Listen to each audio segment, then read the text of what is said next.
온타리오와 퀘벡주를 강력한 폭풍이 휩쓸고 지나가면서 오늘 오전까지 10명이 숨졌습니다. 지난 토요일 시속 140km의 강풍이 온타리오 남부와 퀘벡 일부 지역에 몰아쳐 전봇대와 송전탑이 무너지는가 하면 나무가 뿌리채 뽑혔습니다. 주택이나 건물 외벽과 지붕이 뜯기고 창문이 박살났으며 부러진 나무에 승용차들도 파손됐습니다. 연방환경성은 이번 폭풍이 보기 드문 드레초라는 기상현상이라고 설명했습니다. 드레초는 천둥, 번개와 토네이도를 동반한 매우 빠른 거대한 폭풍으로 광범위한 지역에 오래 지속되는 특징이 있어 토네이도보다 피해가 더 클 수 있습니다. 지금까지 알려진 바에 따르면 이번 폭풍으로 최소 10명이 숨졌습니다. 이들 대다수는 운전 중이거나 길을 걷다가 또는 캠핑카에 머물다 쓰러진 나무에 깔려 사망했고 오타와에선 강에서 배가 전복되면서 여성 1명이 숨지기도 했습니다.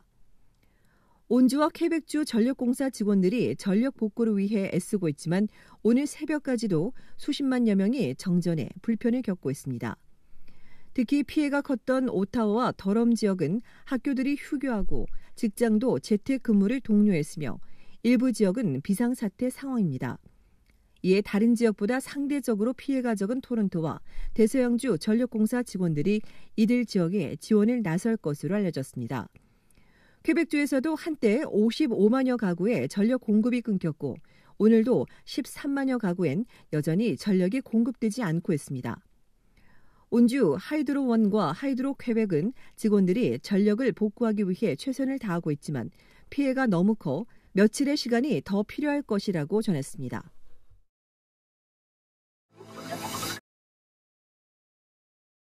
기록적인 인플레이션으로 모든 물가가 뛰자 양과 크기를 줄이는 슈링크플레이션이 다시 나타나고 있습니다. 40개가 들어있던 세탁제는 이제 38개로 줄었습니다. 미국 게토레이사는 최근 946ml짜리 대신 828ml 제품을 출시했습니다. 별거 아닌 것 같지만 이를 돈으로 환산하면 소비자 가격이 10% 오르는 겁니다. 도브 바디워시와 선메이드 레이즌도 크기를 줄였고 제너럴 밀스사는 시리얼 박스 사이즈를 1온스 작게 만들어 28g으로 출시했습니다. 1온스는 개인에겐 25센트에 불과하지만 구매 소비자 수를 감안하면 기업에는 엄청난 이익이 생깁니다. 인플레이션이 상승할 때마다 기존 가격은 유지하면서 제품의 크기나 수량을 줄이는 슈링크플레이션은 있어 왔습니다. 소비자들이 크기나 수량 변화에는 큰 의미를 두지 않지만 가격이 오르는데 민감하게 반응하기 때문에 기업들이 이런 전략을 쓰는 겁니다. 앞선 조사에서 크기가 줄어든 제품을 구매할 확률이 가격이 오른 제품을 구매할 확률보다 무려 4배 더 높았습니다. 전문가는 최근 수년간 식료품과 육류, 제과류 등 모든 제품들의 양이나 크기가 줄었는데 당분간 이런 추세가 지속될 것이라고 경고했습니다.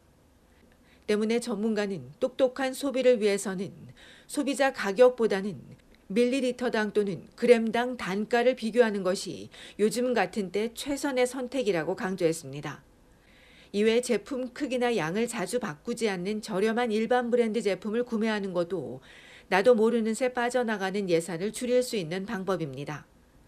지난달 캐나다 장바구니 물가는 10% 가까이 오르면서 1981년 9월 이후 41년 만에 가장 큰 폭으로 뛰었습니다. 때문에 현명한 소비 습관이 필요한 가운데 지난해 말 달아오지 대학 연구진이 발표한 바에 따르면 캐나다인의 49%가 가격 인상 부담으로 육류 구입을 줄였고 37.5%는 유명 브랜드보다 상대적으로 가격이 저렴한 브랜드를 더 많이 구매했습니다.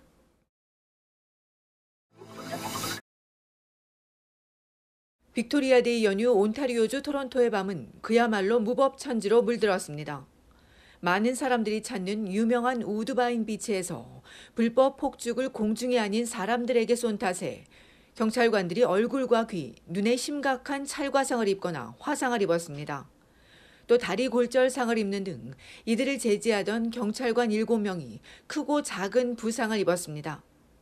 이날 밤에는 또 2명이 총상을 입었고 1명이 칼에 찔렸으며 2명은 흉기 강도 행각의 피해자가 됐습니다. 피해자들 모두 다행히 생명엔 지장이 없을 것으로 알려졌지만 지역 주민들의 피해는 이만저만이 아닙니다.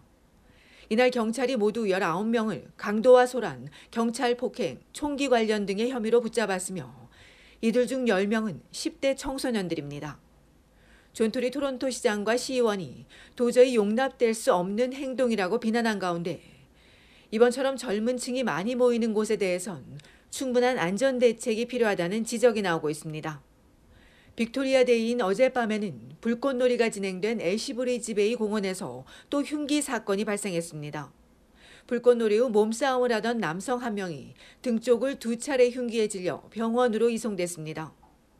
이날도 애쉬브리지 공원 인근에서 5명이 여러 혐의로 경찰에 체포됐으며 총기 한 정도 압수했습니다. 브리티시 컬럼비아주 밴쿠버에선 집단 패싸움 끝에 흉기에 찔린 남성이 숨지는 사건이 있었습니다. 어제 새벽 3시 반쯤 밴쿠버 남부 갤러리 나이트클럽 근처에서 집단 패싸움이 벌어졌는데 이 과정에서 10대 후반으로 추정되는 남성이 숨지고 24세 남성이 붙잡혔습니다.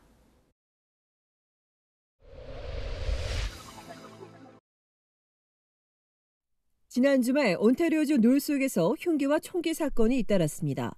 토요일 새벽 2시쯤 던벨리 파크웨이와 에글링턴 이스트 남동부에 있는 그레노블 드라이브와 밴드런 플레이스에서 여성 한 명이 괴한이 휘두른 흉기에 수차례 찔렸습니다. 피해 여성이 중태인 것으로 알려져 경찰이 가해자를 추적 중인 가운데 1시간 뒤인 새벽 3시엔 던미스 로드와 그린벨트 드라이브에 있는 주택에 침입한 괴한들이 거주민을 향해 총을 쏴 한 명이 부상을 입고 한 명이 유탄에 맞았으며 다행히 2명 모두 생명에 지장이 없는 것으로 알려졌습니다. 토론토 경찰은 범행 후 짙은색 차량을 타고 달아난 용의자들을 추적하고 있습니다.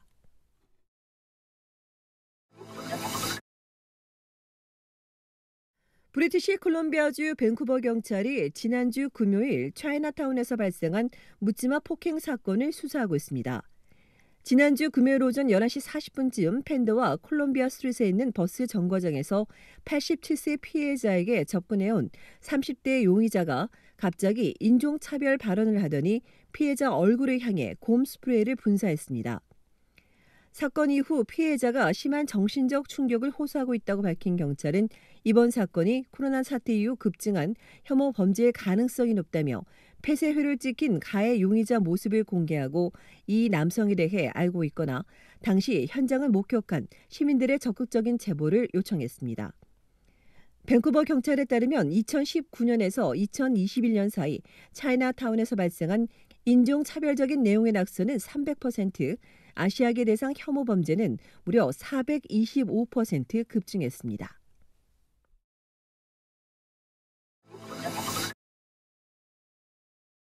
천연두와 비슷한 희귀 전염병 원숭이 두창은 코로나19와 달리 예방이 가능한 것으로 나왔습니다. 세계보건기구 WHO는 최근 스페인에서 8만 명이 참석한 개 축제가 열렸는데 이곳에서 남성 간의 성적 접촉을 통해 원숭이 두창이 급속하게 퍼졌을 가능성이 있다며 다만 원숭이 두창이 40년간 존재했던 질병인 만큼 백신과 치료법이 있어 충분히 억제가 가능하다고 강조했습니다. 한편 퀘벡주 몬트리올 보건당국이 캐나다 첫 확진자 2명 이외에 의심 증상자 20명에 대해 조사 중인 가운데 온타리오주 토론토에서도 첫 번째 의심 사례가 나와 당국이 조사 중입니다. 최근 몬트리올을 다녀온 남성과 접촉한 40대 남성이 의심 증상을 보이는 가운데 당국은 일반 시민들이 원숭이 두창에 감염될 확률은 매우 낮다며 다만 지난 14일 엑시스 클럽을 다녀왔거나 13일 또는 14일 우리바를 방문한 사람들은 이 바이러스에 노출됐을 가능성이 있다고 지적했습니다.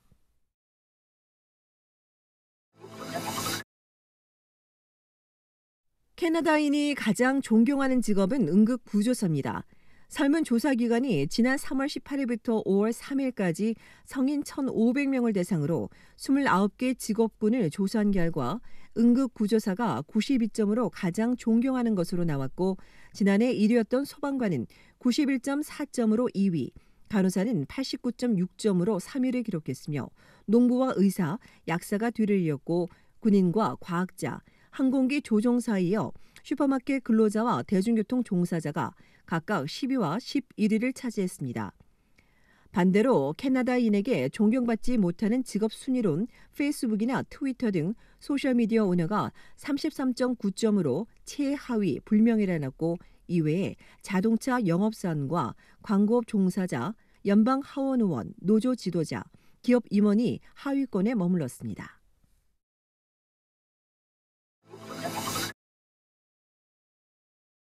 캐나다의 항공기 제조사인 봄바디어사가 가장 빠르고 최장인 초음속 여객기 부하를 예고했습니다. 봄바디어는 자사가 개발한 19인승 장거리 상용 여객기 글로벌 8000이 이미 시행 비행을 성공적으로 마쳤다며 오는 2025년에 여객 서비스를 시작할 계획이라고 발표했습니다. 이 여객기는 항속거리가 14,800km, 최고 속도 마하 0.94로 현존하는 다목적 상용 여객기 가운데 가장 빠른 초음속 비행기가 될 전망입니다. 이외에도 지난해 유나이티드 항공사가 붐 슈퍼소닉이 개발 중인 초음속 항공기 15대를 주문했으며 미국 뉴욕에서 영국 런던까지 3시간 반 만에 주파할 수 있는 이 항공기는 2029년 서비스를 시작할 것으로 알려졌습니다. 초음속 여객기는 소음과 지나치게 비싼 가격 등의 문제로 2003년 중단된 바 있습니다.